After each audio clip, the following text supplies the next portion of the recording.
What's on, ladies and gentlemen? My name's Ross, I like games, and today we've got round 5 of the Vault Tour from Eindhoven in the Netherlands to have a little bit of a chat about. I know, right?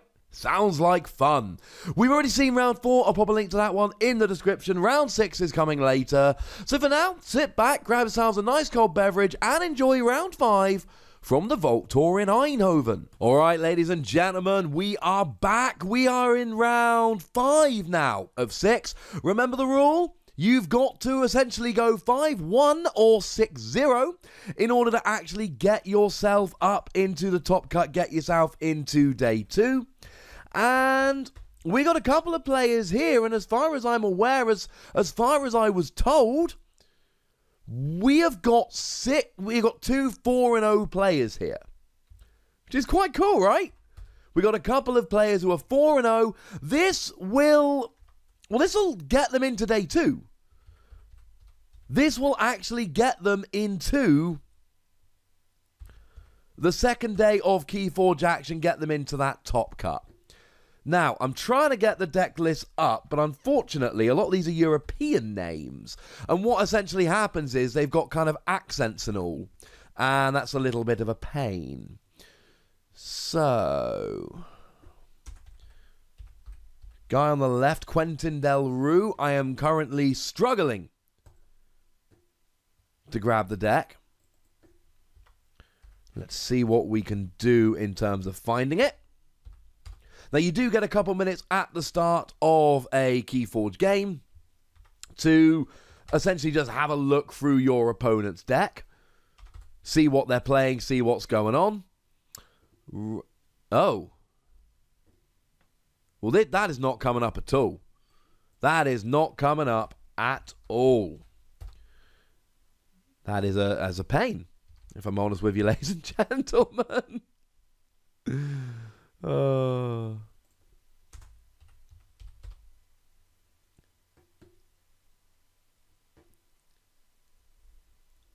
am really struggling to find the dude on the left's deck. Right, let's have a look at the dude on the right instead.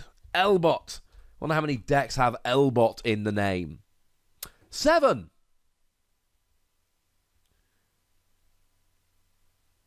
Neither of which are actually coming up. That is not ideal.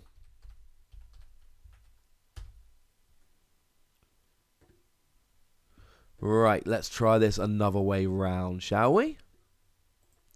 Because if we don't know what they're playing, it's going to be, well, it's just going to be a little bit sad, isn't it?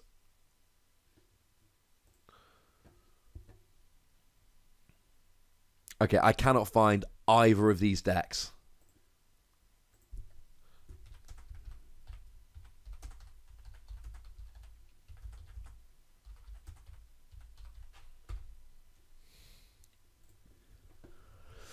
Okay, so it looks like we got Logos, Shadows, and Untamed on the left, Brobnar, Shadows, and Sanctum on the right, which is basically carrying on our nice little theme here of all of the decks have shadows in. I don't believe we've seen a single deck so far today on the stream which doesn't have shadows in. Like, at all. I don't think we've got a single deck with shadows in. Without shadows in.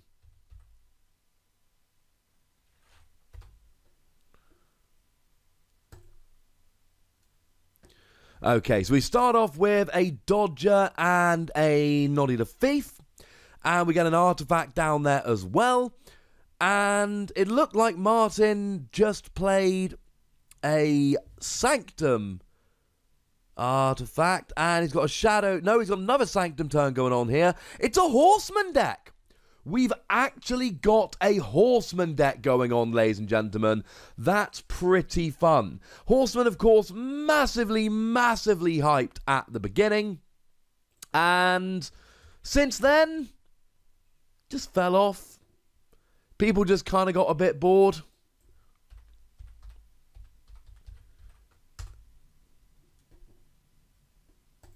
Well, not bored, but it just never people just never got on board with them after that. We just got to the point where it was just like, well, they were the big money decks at the beginning, and then it all just kind of fell apart. Right. Alright, okay, right. Finally got the deck on the right up. So it is Sanctum Shadows Brobnar. It is a horseman deck. Single horseman, not one of these silly double horsemen. We get a Brobnar creature coming down here. A couple of Brobnar creatures as it stands. Oh, I won't say a couple of Brobnar creatures. Ladies and gentlemen, that is a lot of Brobnar creatures. That is a big, big turn. Just to get those creatures down and get rolling. This could be fun. It was Whispering Reliquary, incidentally, that was the artifact that came down on Martin's first turn here. So, this is... Now, Martin's deck is a one which has been taken to Chainbound tournaments. 2 power, 7 chain deck with 9 wins and 3 losses out of 12 games. So, a decent deck. I like Quentin's got a Snufflegator down. That makes me somewhat happy. But... he needs more of a board presence at this stage. He needs a bit more. Because as it stands at the moment, he's getting out board positioned. Now, he has got 2 Ember, where his opponent doesn't.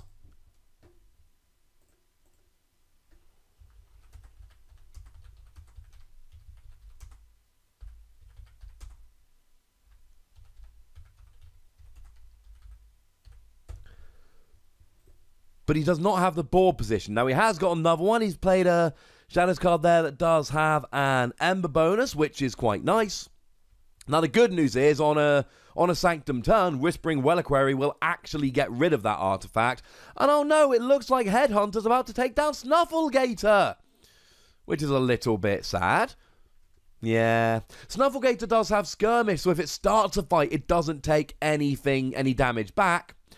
But unfortunately, if it gets attacked, it doesn't have elusive, and that means it can be taken down somewhat quickly. Is it? So that's a little bit sad. Poor Snufflegator.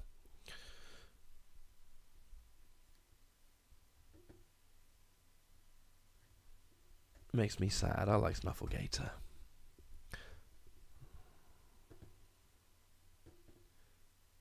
Okay. Still not finding this deck. Oh, it's not. I don't know whether there's a typo in that deck name, but I cannot find it. Let's see if we can... No.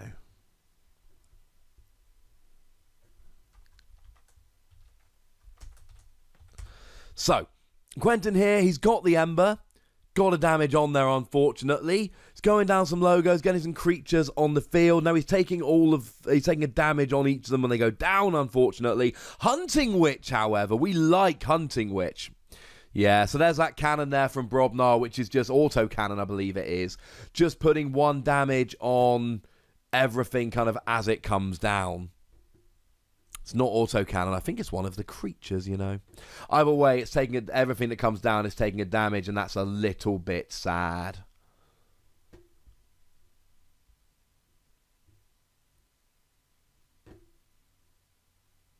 Yes, Pingaloo Noise. There we go. Pingaloo Noise deals 1 damage to each creature after it enters play. Now, it's the Witch of the Eye there. You kind of want to get... Yeah, and there we go. So all these creatures just going down. This is what we see from Brobnar. Brobnar is not my favourite house by any stretch of the imagination.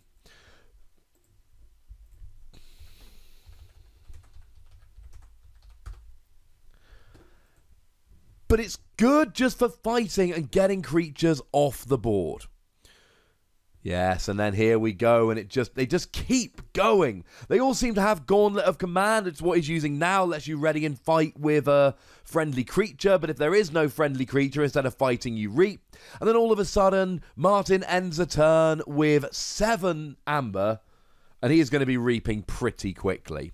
Now, the good news is here, it looks like a Twin Bolt mission, which takes down a couple of creatures, deals a couple damage to each of 2, takes them down, that's fun. But we still don't have a great board presence. We still don't have very much amber. Quinton's doing an alright job here. It looks like Quicksilver the Adventurer coming down. Whatever it is, it's stealing ember. Problem is, he's still not getting enough ember. He's still not getting enough of a board presence. And that's going to be a little bit of a pain. Now, what else has he got? Now, it looks like he's doing library access phase shift shenanigans. Now, I have finally found his deck. He's actually got library access and free phase shifts going on. And his deck, as it turns out, it's a 1 power. He's won 5 out of 8 games at Chainbound tournaments so far.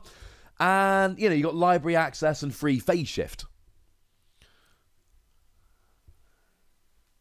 Which is, it's a powerful combination. Lots of cards being drawn that turn.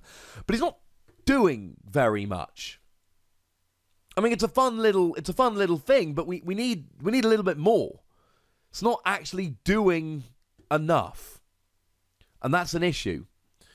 Now, good news is, it looks like he's got a library of Babble Down that lets you draw a card every turn, which is quite nice. And the Shadows artifact he's got there is a special delivery? Yeah, it must be, because it's the only artifact he's got there. And you can sacrifice it and deal 3 damage to a creature, purge him if it destroys. He's also got Fagin and Double Urchin in this deck, which is going to help him out rather nicely.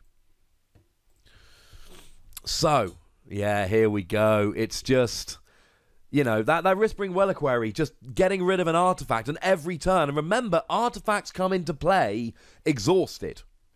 Now, it looks like Champion Anafiel comes down. It's got Taunt, so it protects the creatures on either flank.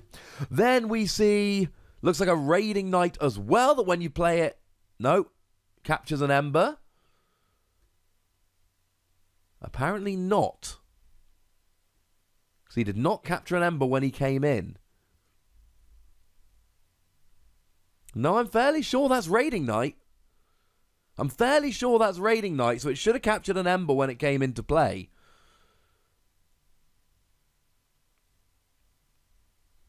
Huh, never mind. But I'm sure that's a Raiding Knight. Yes, it's definitely a Raiding Knight. When you play it, you capture an Ember, so it should have done so. Unless there's something on Quentin's side of the field that would stop that happening. But I don't believe there is. Okay. So it looks like we got an Untamed turn coming down here from Quentin. And just getting rid of a creature there.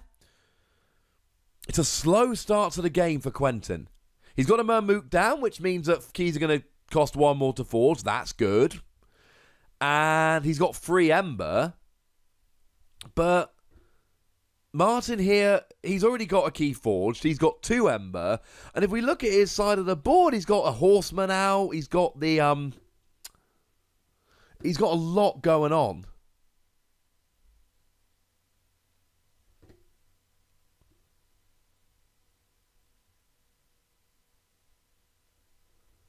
He's having a very nice turn. Okay, so he gets a Seeker Needle down here. That means that he's going to be able to deal 1 damage to a creature each turn, and if it destroys that creature, he is going to be able to steal an Ember, which is pretty good. We see or gain an Ember, sorry. And yeah, Relentless Whispers. We see this card so much in competitive Keyforge. Deal 2 damage to a creature. If it destroys it, steal an Ember. And now, not only is Martin up 1 key to 0, but it looks like he's got 7 Ember there ready to roll. Which is crazy good. he could soon be up 2 keys to nothing. Now, Quentin he's got shadows, right? Unfortunately, although he's playing shadows, he doesn't have too much to protect, and he doesn't have bait and switch. They are the 2 big shadows cards we would use for stopping your opponent forging. So down comes a dodger. Oh, one last job. I believe that's a one last job he's coming down, which purges each friendly shadows creatures, and you steal an ember for each creature purged this way. And purge means they're gone. Purge means they ain't coming back, ladies and gentlemen. That's potentially risky. Cool, but potentially risky. I've been in games against people who have used that before, and it doesn't always work out brilliantly for them. So I suppose we'll have to wait and see. Now, it looks like we're back over to Martin's turn here. Yes, we are. So we get some more creatures down here. That seems to be a Sergeant Zakiel. You may ready and fight with a neighbouring creature.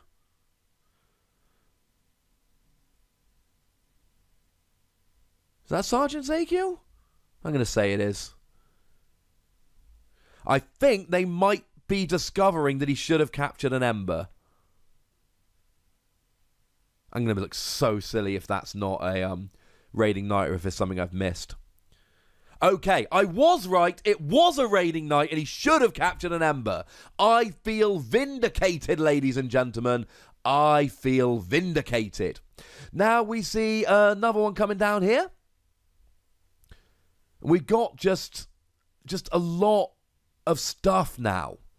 Just a really good lineup of creatures here. Now that's a Staunch Knight, gets +2 power when it's on a flank, meaning it's 6 power to armor, which is pretty good. And then Grasping Vines. Grasping Vines, a very, very nice anti-artifact card. Just got rid of all of the artifacts.